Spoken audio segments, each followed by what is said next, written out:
tu ne le comprends pas, mais tu le comprendras. Car combien de questions n'avons-nous pas posées à Dieu? Pourquoi? Une personne aussi jeune qui a des projets, une personne aussi aimable, merveilleuse, aimée par tout le monde. Pourquoi tu n'as pas pris un mauvais, un méchant? Pourquoi tu n'as pas pris un vieillard? Pourquoi? Nous comprendrons un jour. Alléluia. C'est ça la maturité dans les choses de Dieu. Béni soit Dieu pour les bases que j'ai reçues dans la vie chrétienne, étant au pied du révérend Daniel Capépula, de Jacques-André Verneau, où on nous a enseigné toute la Bible.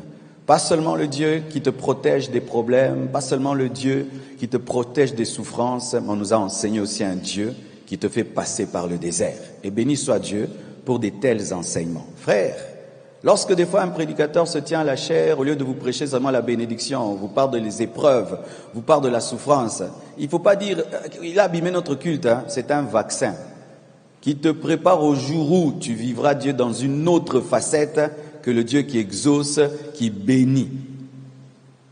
Et cet équilibre m'a aidé, car des années et des années, on nous a enseigné le brisement, la formation, l'école de Dieu.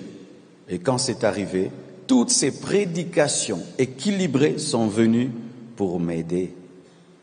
Aimer toutes sortes de prédications, les prédications de motivation, les prédications de brisement, parce que ce sont des vaccins. Alléluia.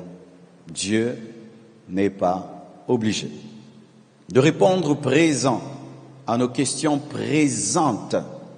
Et des fois, nous pensons que nous sommes capables de comprendre ce que Dieu fait alors que nous sommes encore immatures pour le comprendre, et c'est avec le temps qu'on finit par comprendre. Lorsque un enfant est un enfant et qu'il est puni par ses parents, il va dire que ses parents sont méchants. Le même enfant, lorsqu'il grandit, dit qu'il avait des bons parents qui étaient sévères. Avec le temps, il finit par comprendre ce que ses parents faisaient.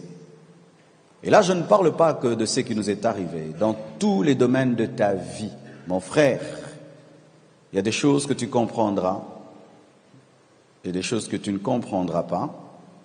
Il y a des choses que Dieu fera. Il t'expliquera, mais pas toujours au présent, mais au futur. Et même si nous pensons avoir compris ce qui est arrivé, ce n'est que la moitié. Avec des années, nous comprendrons ce que Dieu a fait. Peut-être dans 2 ans, 3 ans, 4 ans, 5 ans, 10 ans, 20 ans, nous comprendrons, c'est pourquoi vraiment. Alors lorsque tu ne comprends pas une chose, voici la sagesse. Il faut se taire. Amen. Il faut seulement se taire.